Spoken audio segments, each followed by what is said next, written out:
Today we're going to be making some easy scones for children because we've got 4 ingredients. If you've got long hair, it would be best that you put your hair up just in case you get any hair in your food. These are the 4 ingredients. They are some Scottish milk, some butter, Scottish or British, then some self-raising flour and some caster sugar. At the beginning, you put your cooker onto 200 Celsius.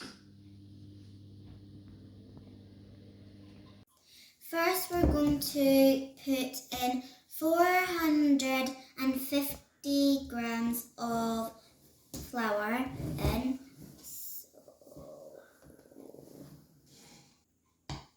We're just putting it into the sieve to get any lumps out.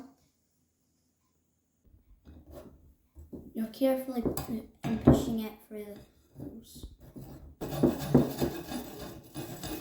Now we're putting the butter in. So we put it to 110 grams.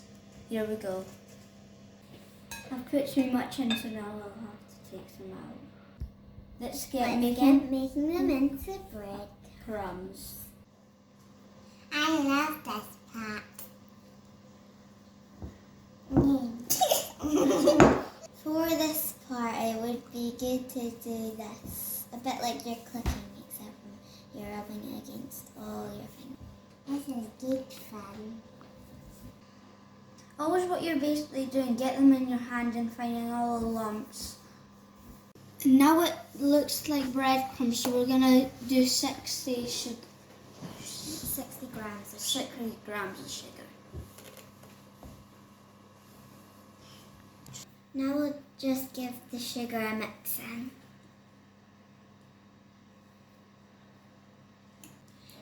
If you want, you can add things in. Loads of things, basically anything, like sultanas, chocolate chip, grated some apple. Raspberries. There's so many different things you could We like to add use. in Terry's chocolate orange.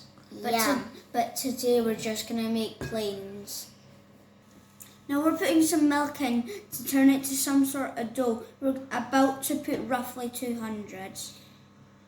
You want it to all stick together but not too sticky. I've kept some milk in the jug in case it's too much.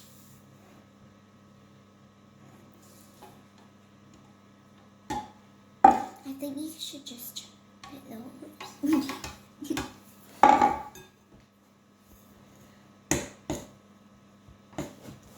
You might need a bit more than that's in the jug.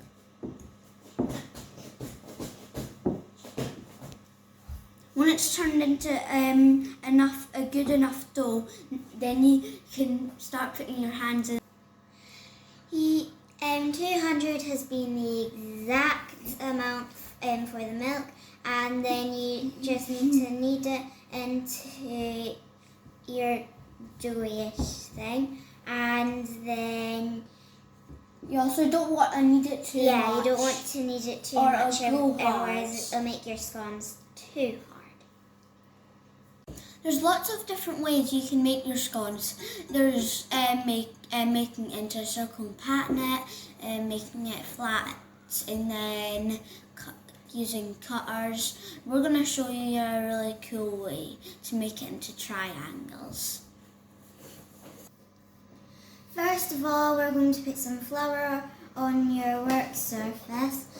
There's 2 different ways that we're going to make ours. We're gonna do this way, where you put it down to at least 2 centimeters, and then we're gonna do this one, which has got some.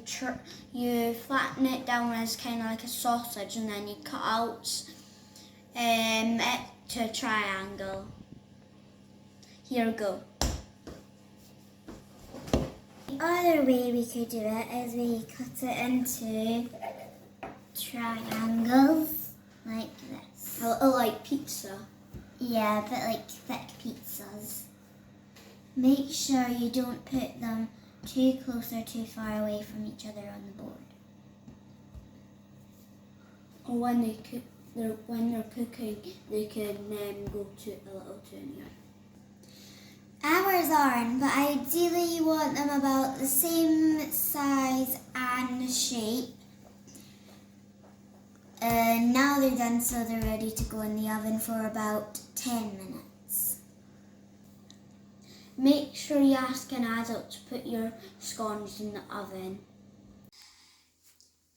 These definitely aren't the best looking scones we've ever made, but I'm sure they'll be delicious. Why don't you give it a try? It's good. Have fun. Bye.